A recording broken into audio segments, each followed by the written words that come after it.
नमस्कार दोस्तों। कहानियों की श्रृंखला में आज सुनेंगे मालती जोशी जी की कहानी प्रत्यावर्तन।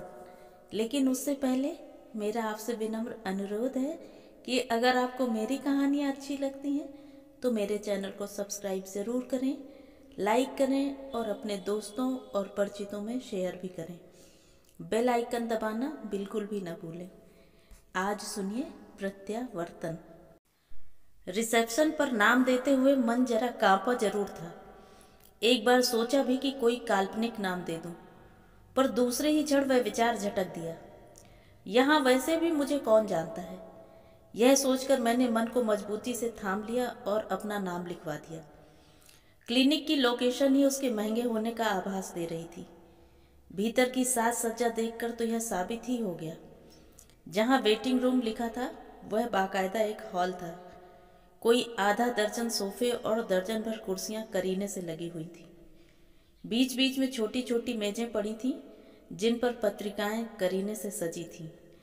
एक कोने में वाटर कूलर था, दूसरे कोने में टॉयलेट का दिशा निर्देश करती तख्ती थी। अपनी बारी का इंतजार करते हुए मैं एक सोफे में धंस गई और सामने पड़ी एक पत्रिका उठा ली। मेरी आंखें रंगीन पन्नों पर तैर रही थीं, पर मेरा दिमाग कहीं और था। मेरे यहाँ आने के औचित्य पर दिमाग बार बार सवाल कर रहा था। यदि मुझे आधा पौन घंटा और बैठना पड़ जाता तो शायद मैं भाग खड़ी होती, पर सौभाग्य से मेरा नाम जल्दी ही पुकारा गया। मिस अरुंधति शुक्ला। उस अजनबी वातावरण में अपना ही नाम इतना अपरिचित सा लगा कि क्षण भर तो समझ में ही नहीं आया। फिर सकपकाई सी मैं उठी और मैंने देखा दर्जन भर आंखें मुझे घूर रही हैं। कांपते कदमों से और धड़कते हृदय से मैंने केबिन में प्रवेश किया। अब तक तो बाहर की भव्यता से ही मैं अभिभूत थी। भीतर विराजमान सौंदर्य को देखकर तो मैं ठगी सी रह गई। पैर वहीं जम गए। बैठिए। कानों में जैसे मधुर घंटियां बज उठी। किसी तरह अपने को समेट कर मैं सामने पड़ी कुर्सी पर बैठ गई। कहिए। फिर एक बार घंटियों का स्वर आया। उनकी आंखें भी मुझ पर टिकी हुई थी। देखिए, संकोच मत कीजिए। ऐसे केसेस से मैं आए दिन मुखातिब होती रहती हूँ। ऐसे केसेस से मतलब? कोई अनमैरिड महिला जब गायनोकोलॉजिस्ट के पास आती है तो। ओह नो, मैं एकदम चौंकी। अब समझ में आया कि बाहर वे 2 दर्जन आंखें मुझे घूर क्यों रही थीं। मिस अरुंधति शुक्ला ने उनकी जिज्ञासा जगा दी थी। सॉरी, वैसी कोई बात नहीं है। मैं यहाँ पेशेंट की हैसियत से नहीं आई हूँ। दरअसल आपसे प्रश्न पूछने हैं। आप पत्रकार हैं? नहीं, हिंदी की प्रोफेसर हूँ मैं। फिर? उन्होंने प्रश्नार्थक नज़रों से मुझे देखा। दरअसल मैं यह पूछना चाह रही हूँ कि आपकी शादी क्यों टूटी थी। उन्होंने घूर कर मेरी ओर देखा। मुझे डर हुआ कि वे कहीं आया को बुलाकर मुझे बाहर का रास्ता न दिखा दें।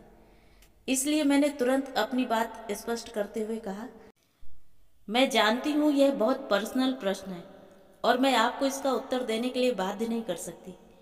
फिर भी अगर आप मेरी जिज्ञासा शांत कर सकें तो बहुत कृपा होगी। कारण जान सकती हूँ? मेरे लिए वहाँ से प्रस्ताव आया है। अब उन्होंने मुझे ध्यान से देखा। मैंने कहा, इस समय मेरी उम्र 34 वर्ष है। इतना बड़ा जुआ खेलने से पहले जानना चाहती हूँ कि आप ये बाजी क्यों और कैसे हारी। मेरी बात सुनकर उनके चेहरे का तनाव कुछ कम हुआ। वे धीरे से हंसकर बोली, मैं इसे बाजी हारना नहीं कहती। It was a successful retreat. मैं कुछ समझी नहीं। उन्होंने समझाने की कोशिश भी नहीं की। बोली, देखिए, ये मेरे काम का समय है। बाहर बैठे पेशेंट्स अपनी बारी का इंतजार कर रहे हैं। आप अगर 2 बजे तक रुक सकती हैं तो तफसील से बातें होंगी। तब तक आप चाहें तो थोड़ा घूम आए या वेटिंग रूम में आराम करें। हम लोग ठीक 2 बजे मिलते हैं। वहाँ बैठकर फिल्मी मैगजीन्स पढ़ने की अपेक्षा मैंने शहर का एक चक्कर लगाना मुनासिब समझा। 1:45 मैं क्लिनिक पर लौट आई। ठीक 2 बजे वे अपने केबिन से बाहर आईं। मुझे देखते ही उनके चेहरे पर मुस्कान तैर गई और बोली, चलें? उनकी कार में बैठकर हम लोग एक रेस्तरां में पहुंचे। टेबल शायद पहले ही बुक किया जा चुका था, क्योंकि हमें सीधे वहीं ले जाया गया। यह एकदम कोने वाली टेबल थी, जहां अपेक्षाकृत एकांत था। उन्होंने इत्मीनान से खाना ऑर्डर किया और बोली, सॉरी, मैंने तुमसे बिना पूछे ही सब कुछ ऑर्डर कर दिया, क्योंकि मुझे लगा कि इस समय खाना हमारे लिए सेकेंडरी है, तो फौरन मुद्दे पर आया जाए। मैंने लक्ष्य किया कि वे बड़ी सहजता से आपसे तुम पर आ गई थी, पर उनका व्यक्तित्व तो ऐसा था कि मैं उतनी बेतकल्लुफ नहीं हो सकती थी। सबसे पहले तो मैं एक पर्सनल प्रश्न पूछना चाहूँगी, इतने वर्षों तक तुम अनब्याही कैसे रह गई? Any specific reason? नहीं, कोई खास कारण नहीं है, सीधी सी कहानी है। एमए में थी तब पिताजी अचानक चल बसे। दोनों भाई विदेश में थे। वे सब परिवार आए और रस्में निपटाकर लौट गए। यह तय हुआ कि एमए के बाद मेरी शादी कर दी जाएगी, फिर वे लोग माँ को ले जाएंगे, फिर माँ बारी बारी से दोनों भाइयों के पास रहा करेंगी। पैतृक मकान बेच दिया जाएगा, आधा पैसा मेरे नाम और आधा माँ के नाम फिक्स डिपॉजिट में डाल दिया जाएगा। माँ के कानों में जब यह योजना की भनक पड़ी तो वह एकदम बिफर गई। उन्होंने साफ कह दिया कि ना तो वे यह पुश्तैनी मकान बेचेंगी, न इस उम्र में विदेश जाएंगी। जितने दिन जीना है इसी देहरी पर रहेंगी और यहीं प्राण छोड़ेंगी। भाई बेचारे पशु पेश में पड़ गए। मैंने उन्हें आश्वस्त किया कि मैं माँ के पास बनी रहूँगी, उनके रहते शादी नहीं करूँगी। इस बीच मेरी पीएचडी भी हो गई, मुझे गवर्नमेंट कॉलेज में नौकरी भी मिल गई। भाई लोग भी यथाशक्ति भेजते ही रहते हैं। जिंदगी ठीक ठाक गुजर रही थी, पर अचानक माँ को मेरी शादी की चिंता होने लगी। कहती हैं, पता नहीं कितनी जिंदगी लिखा कर आई हूँ, मेरे मरने के इंतजार में तो तुम बुढ़ा जाओगी, फिर तुमसे शादी कौन करेगा? इन लोगों से परिचय कैसे हुआ? अभी परिचय कहाँ हुआ है। माँ के सत्संग मंडल की एक आंटी उन लोगों से परिचित हैं। उन्होंने ही शायद मेरे बारे में बताया होगा, तो मिलने की इच्छा प्रकट की गई है। माँ तो एकदम उछल पड़ी थी, पर डाइवोर्स की बात सुनकर मैंने सोचा पहले थोड़ी छानबीन कर ली जाए, बाद में ऐसा न लगे कि इससे तो अनब्याही ही भली थी। तो छानबीन कहाँ से शुरू की जाए? मैं तो यही जानना चाहूँगी कि शादी क्यों टूटी, कौन सा पक्ष ज़्यादा कसूरवार था। तब तक हमारा ऑर्डर आ गया था। जब तक बैरा खाना लगाता रहा वे चुप बनी रहीं। उसके जाते ही बोली, कसूरवार कौन है यह तो तुम तय करोगी, मैं तो सिर्फ अपनी बात कहूँगी। ये तो तुम हम लोगों के सरनेम से ही जान गई होगी कि हमारी जातियाँ अलग हैं। आजकल तो ऐसी शादियाँ आम हो गई हैं। हाँ, फिर भी कुछ लोग हैं जो इन लोगों को महत्व देते हैं। हम दोनों के ही माँ बाप इस शादी के सख्त खिलाफ थे। अशोक के घर में तो मेरा घोर विरोध हो रहा था। मुझे गुमनाम धमकियाँ भी दी गईं। मेरा रिकॉर्ड भी खंगाला गया, ताकि कुछ अगर सनसनीखेज हाथ लगे तो उसे मेरे खिलाफ प्रचारित किया जा सके। ऐसे खराब माहौल में मेरे भैया भाभी देवदूत की तरह सामने आए। भाई चट्टान की तरह मेरे साथ खड़े रहे। भाभी ने कहा, अगर सचमुच एक दूसरे से प्यार करते हो तो शादी कर लो। शुरू शुरू में थोड़ा हंगामा होगा, बाद में सब ठीक हो जाएगा।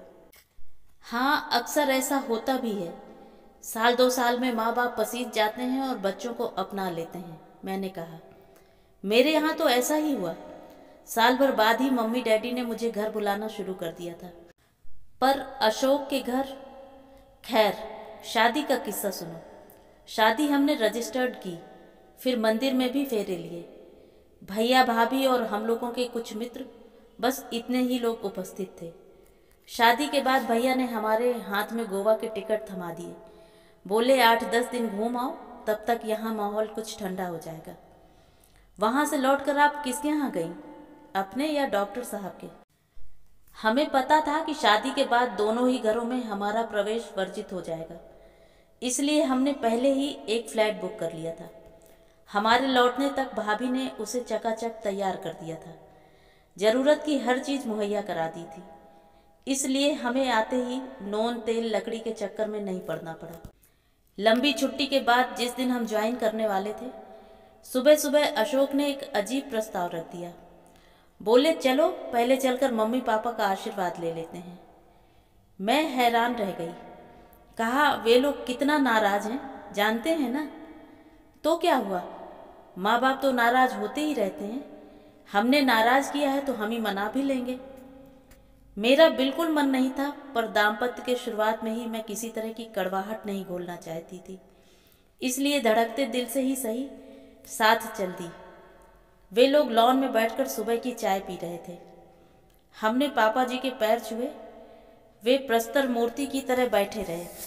ना उन्होंने आशीर्वाद दिया, ना ही कुछ बोले, पर ये जैसे ही मम्मी के चरणों में झुके, उन्होंने खींचकर एक चांटा रसीद कर दिया।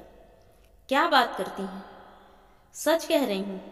फिर मेरी ओर इशारा करके बोली, इस चुड़ैल के साथ यहाँ आने की तेरी हिम्मत कैसे हुई? और उसके बाद जिन शब्दों से उन्होंने मुझे नवाजा है, उनका तो मैं उच्चारण भी नहीं कर सकती। आज भी जब वह प्रसंग याद आता है तो मेरे तन बदन में जैसे आग लग जाती है। अपमानित होकर लुटे पिटे से हम लौट आए। कितने ही दिनों तक हम एक दूसरे से आंखें चुराते रहे। अपमान का दंश इतना तीखा था कि हमें सामान्य होने में एक अरसा लगा। तुम बोर तो नहीं हो रही हो ना? अनुराधा जी ने पूछा। नहीं, बल्कि मुझे तो संकोच हो रहा है कि ये दुखद प्रसंग आपको फिर से याद दिला रही हूँ। याद तो उनकी दिलाई जाती है जो बातें हम भूल जाते हैं। ये प्रसंग तो मेरे मन में इतने गहरे अंकित हो गए हैं कि भूलने का सवाल ही नहीं उठता। बमुश्किल तमाम मैं उस घटना से उबर पाई थी, पर अशोक शायद कभी उबर ही नहीं पाए। उनके लिए यह धक्का बहुत जबरदस्त था। माँ के बहुत लाडले थे, इसलिए उन्हें विश्वास था कि वे सहज ही उन्हें क्षमा कर देंगी, पर इस विश्वास को जबरदस्त आघात पहुंचा। उससे वे एकदम विचलित हो गए। एक नया ही रूप उनका सामने आया। विवाह के समय जो बाकी तेवर उन्होंने दिखाए थे, उसके पुनः दर्शन कभी हुए ही नहीं।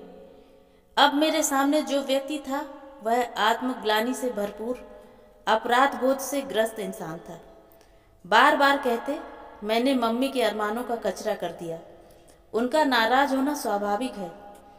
तीज त्योहारों पर घर की याद से व्याकुल हो जाते। राखी पर बिसूरते रहते कि 3 बहनों के होते हुए भी मेरी कलाई सोनी है।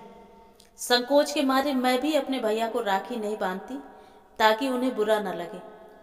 साल भर बाद मेरे माता पिता थोड़े पिघले और मेरा घर आना जाना शुरू हो गया, पर निमंत्रणों के बावजूद ये कभी मेरे घर की देहरी नहीं चढ़े। कहते, जिस दिन मेरे घर में तुम्हारा स्वागत होगा तभी मैं तुम्हारे घर जाऊंगा। फिर एक दिन खबर आई कि पापा जी को कैंसर हो गया है। ये एकदम बेचैन हो उठे। मैंने कहा, परेशान होने की क्या बात है? बेटे की हैसियत से ना सही, डॉक्टर की हैसियत से चले जाओ। जो बन पड़े सेवा करो। पर उनकी हिम्मत नहीं पड़ी। बस बार बार बिसूरते रहे कि मैं ही पापा के इस कष्ट का कारण हूँ। इस तरह अपने साथ मुझे भी कटघरे में खड़ा कर दिया। हम लोग पापा जी के स्वास्थ्य को लेकर आशंकित तो थे ही, पर अंत इतना निकट होगा यह नहीं सोचा था। एक दिन मम्मी जी का फोन आ ही गया कि वे अंतिम सांसें गिन रहे हैं और तुम्हें देखना चाहते हैं। मैंने कहा, अब तो कोई दुविधा ही नहीं है, फौरन चले जाओ। क्यों, तुम नहीं चलोगी? मेरे लिए तो बुलावा नहीं आया है। वे एकदम झल्ला पड़े। तुम्हारे लिए क्या अलग से निमंत्रण पत्र छपवाना पड़ेगा? उस घर में मेरा जैसा स्वागत हुआ था, याद है ना? हम लोग घर नहीं जा रहे हैं, अस्पताल जा रहे हैं। और क्या ऐसे समय भी तुम अपना मान सम्मान भूल नहीं सकती? बहस करना फिजूल था, बल्कि मुझे तो डर हो गया था कि अगर यह बहसबाजी में पापा जी के प्राण पखेरु उड़ गए तो अशोक तो क्या, मैं भी अपने को माफ नहीं कर पाऊंगी। बेमन से ही सही मुझे उनके साथ जाना ही पड़ा। इन्होंने हौले से कमरे के द्वार पर दस्तक दी। दरवाजा धीरे से खुला। उस हल्की सी फांक से मम्मी जी ने बेटे को देखा और हाथ बढ़ाकर अंक में भर लिया। बाहों में घेर कर वे उन्हें भीतर लिवा ले गईं। जाते समय धीरे से दरवाजा ठेल गई। मैं पसोपेश में दरवाजे पर ही खड़ी रह गई। मुझे समझ नहीं आ रहा था कि मुझे जानबूझकर अनदेखा किया गया है या उन्होंने मुझे देखा ही नहीं था। इसी कारण भीतर जाते संकोच हो रहा था। सोच रही थी कि अभी अशोक आएंगे और मुझे कमरे में लिवा जाएंगे। इसी आशा में द्वार पर ही खड़ी रही जब तक कि मेरे पैर जाम नहीं हो गए। फिर हार कर बरामदे में पड़ी बेंच पर बैठ गई। सोच रही थी कि अशोक या तो मुझे कमरे में ले जाएं या घर जाने के लिए कह दें।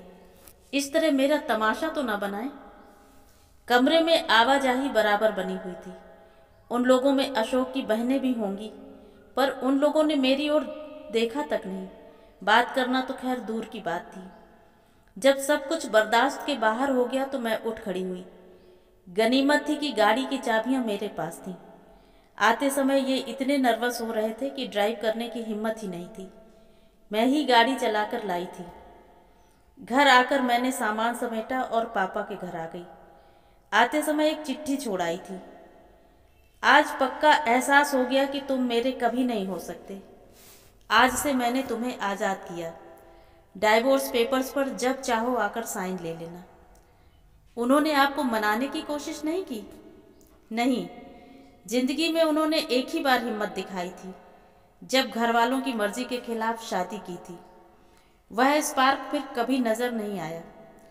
अब तो पिता की मृत्यु के लिए भी वे खुद को ही जिम्मेदार मान रहे हैं और शायद जिंदगी भर प्रायश्चित करते रहेंगे। कहानी खत्म हो गई थी और लंच भी। मेरा दिमाग एकदम सुन्न हो गया था और एक असहज मौन हम दोनों के बीच पसर गया था। बहरा प्लेटें उठाकर ले गया। फिंगर बाउल्स में हमारे हाथ भी धुल गए। फिर उन्होंने पूछा, आइसक्रीम तो लोगी ना? और मेरे कुछ कहने से पहले ही ऑर्डर दे दिया। एक पर्सनल बात पूछूं? मैंने डरते डरते कहा। वे हंसती। इतनी देर से हम क्या राजनीति में चर्चा कर रहे थे? नहीं, यह बात जरा ज़्यादा पर्सनल है। आप लोगों की शादी कोई 3 साढ़े 3 साल तो चली होगी। 38 months टू बी प्रिसाइज। तो आप लोगों ने बेबी के लिए नहीं सोचा? नहीं, हम लोग ठीक से सेटल नहीं हो पा रहे थे, मेंटली भी और प्रोफेशनली भी। इसलिए बच्चे की प्लानिंग टलती ही रही। अब सोचती हूँ यह एक तरह से अच्छा ही हुआ।